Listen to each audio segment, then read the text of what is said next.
Good day, sir. To this presentation will tackle about the rice commodity in Valencia City. I am Jessica Ikabunok together with my group mates Rostom Tundalas, Rachel B. Bacor, Nicole Kyle Colombian, and Marian Grace Balmoria. And here's our discussion structures topic we will tackle. Input subsystem, production subsystem, processing subsystem, marketing subsystem, and support subsystem. The first is the input subsystem, which focuses on the various materials, equipments, and labor inputs used by a local farmer in their rice farming operations. The data was collected through direct interviews and observations while they were managing their rice fields.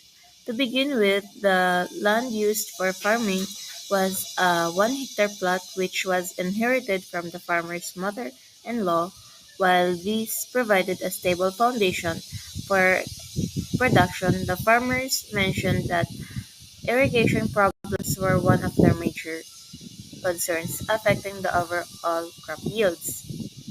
For seeds, they used one bag weighing 40 kilos sourced from real rice, which cost 1,600 pesos. However, the farmers noted that these seeds are exposed to multiple threats such as sunlight, stress, pests, diseases, and moisture issues, factors that can severely impact germination and growth. In terms of mechanization, the farmers erected a power tiller, specifically a model known as the Turtle, at a cost of 7,500 pesos per hectare. While this machine helps speed up the land preparations, issues like engine failure and poor maintenance were noted as common challenges. When it comes to chemical inputs, the farmers used several products: 2,4-D herbicides and advanced, both at 500 pesos per liter, ammonium sulfate at 700 pesos, urea 2,300 pesos for 2 bags, muriate of potash to 1,800 pesos, and at last top dress 2,000 pesos. These inputs are important for controlling weeds and providing nutrients, but the farmers also expressed concerns about climate impact, soil degradation, and erosion from continuous use. The farmers found also used foliar fertilizers from Amway, including zinc, NPK, AJ, and K, with prices ranging from 1,450 to 2,100 pesos per liter. These were applied to enhance nutrient absorption, specifically during critical growth stage.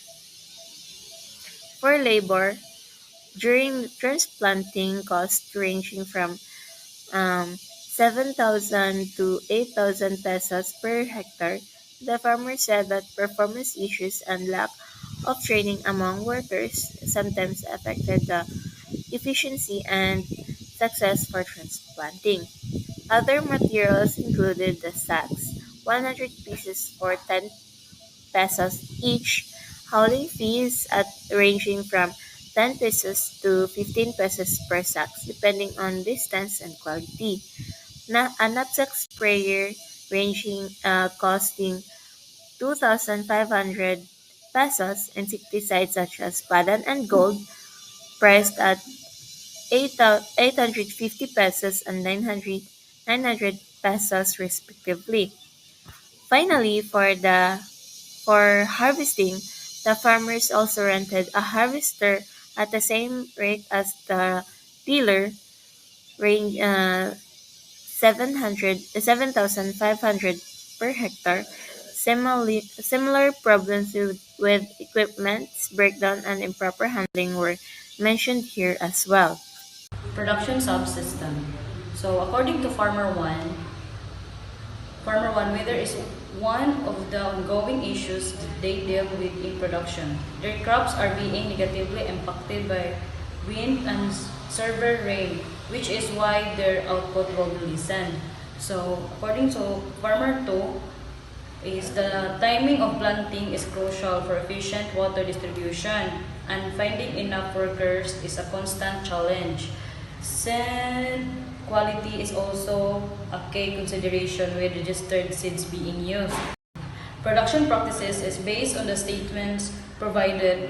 Here are some of the production practices mentioned by the farmers. Strate- Strategic crop cultivation, pest and disease control, preventative actions and careful observation, seed selection, harvesting and post-harvest handling, market access and price negotiation. So, ang cost of production is development. So, the farmers utilize a combination or blend of traditional manual farming practices and limiting mechanization. Primarily in the post-harvest drying, significant opportunities exist to improve efficiency, sustainability, and profitability by adopting more advanced technologies in areas such as precision agriculture, irrigation, and pest management. And production issues is rice farmers face significant production challenges stemming from adverse weather conditions, including strong winds and heavy rains, that damage crop,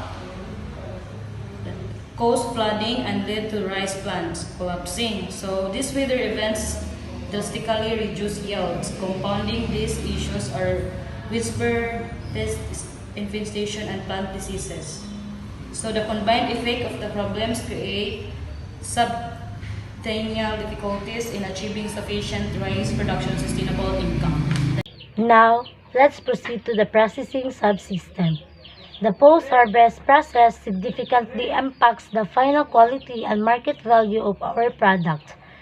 We'll now look at each stage.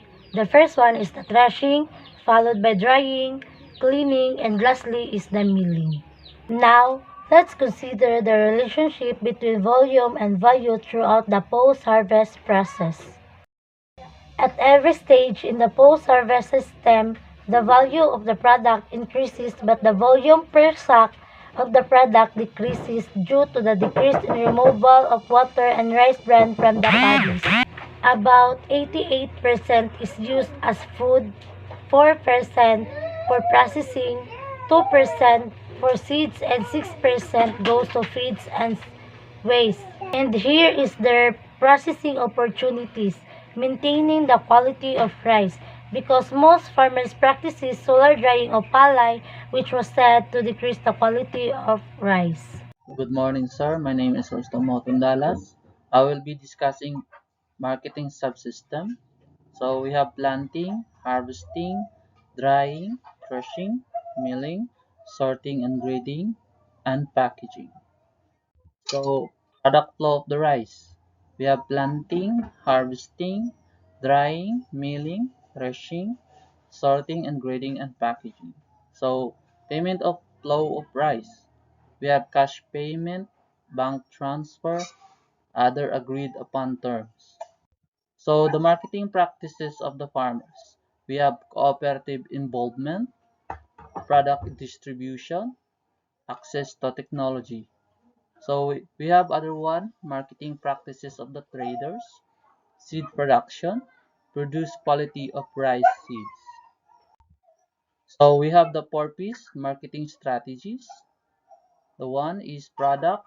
You must see to it that the produced rice follows the processing of how to produce a qualities of rice seed.